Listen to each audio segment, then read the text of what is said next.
No one is infallible. The only reason why Rasulullah ﷺ Listen. was infallible is because Allah told us. He's the messenger, and Allah Mm-hmm. told us that he would be in Jannah. And the 10 who are promised Jannah.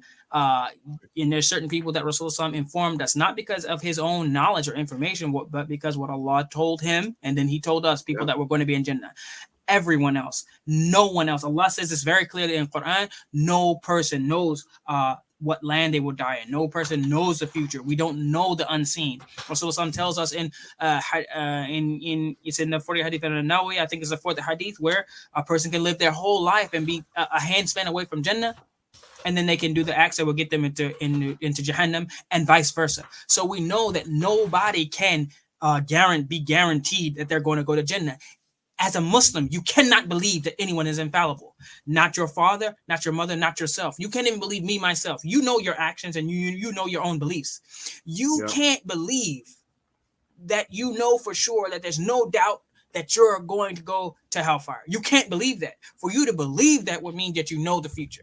And for you to Yep. believe that would be a something that could take you outside of Islam. Why? Because Allah is the one who He is Alim al Ghaib, the one who knows the unseen, not you. So don't take this lightly. This statement in itself is baked into it that you believe that Mubarak Jilani is infallible, and you believe that without a doubt he's in Jannah, and everything that he said was the truth, even the things that were against Islam.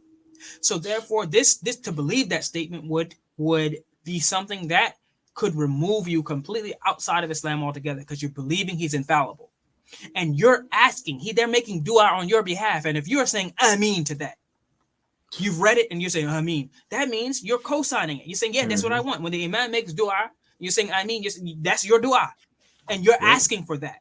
And this is what they're asking you for. They're not asking you for to stay firm on the footsteps of Rasulullah. Maybe you said that. Maybe you said this already when I was away, Jafar. But okay, I'll say it again. No. They're not asking you to stand firm on Islam or the Quran or the Sunnah. No, they're just asking you to stay firm on the way of Mubarak Jilani, someone who extorted some people who didn't know any better out of money for 40 years, someone who claimed to be someone that he wasn't, someone who led people down a tariqah and a path of the seven sultans and all these things where we have proven that it was wrong. This is the path. This is, you want to attach your life and your akhirah to this person